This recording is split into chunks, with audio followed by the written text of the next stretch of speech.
What do you need to understand about Ottawa's real estate market in November of 2022? I'm Karim from the Nick Fernandez team, here with my teammate Max Badin. Here are the numbers and why they matter.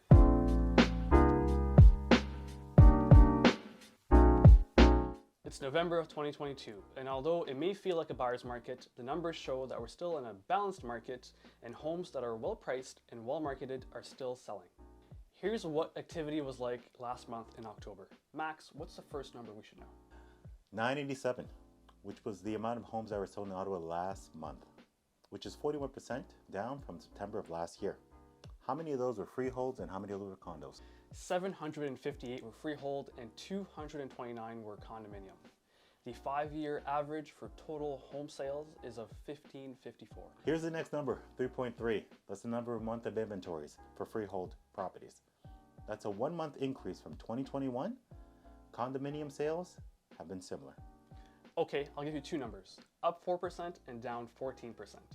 That's the average increase over 2021 and over October of 2022. The 5-year average of new listings in October is of 1971. What are the last numbers, Max? 678,000 and 446,000, which is the average price for residential and condominium sales.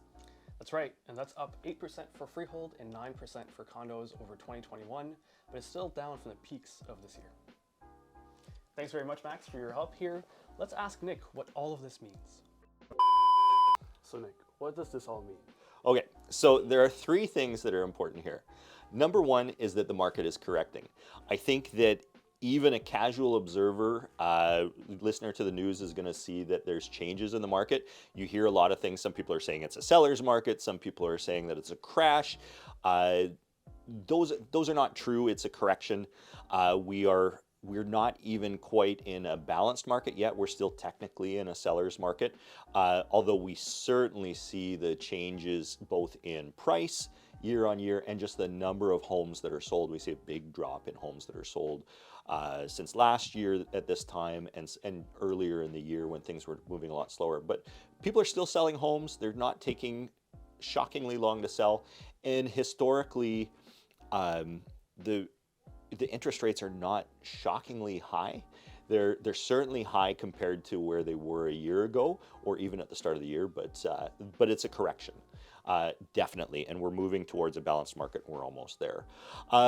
Number two is that those interest rates are having an effect on prices, both the actual effect on the affordability of homes. So it's a very different calculation to buy a house at 5, 6, 7%, and who knows if it's going to be a little bit higher down the road. When you're buying a home, that really affects what you get approved for. But there's also the psychological effect of just the movement of all that that's pushing buyers to the sidelines who are saying, I don't know whether it's time to step in or not. And it's our responsibility as realtors to kind of give that guidance and to give real guidance, not where we're trying to sell and say anytime is a great time to buy, but to actually say, okay, this is how it affects your affordability.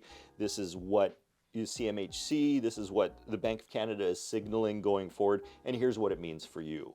And for sellers, same thing, you have to price realistically. And then the last of the 3 points is just that out of all people, as usual, anytime there's a big switch in these rates, is that first-time home buyers are the ones who are most affected because proportionally, they are the ones who are borrowing the most relative to the price of the home. They're borrowing, 80% plus a lot of the time. And so every point of interest rate increase affects them the most. If you've got somebody who's moving from a big house to a bigger house or, their long-term home and maybe they're downsizing, the calculation is very different when you're taking equity with you. Right, so those are the three things that I would say are the biggest takeaways this month. Thank you very much for that, Nick. So as always, these stats and numbers are citywide and do not apply to your specific home.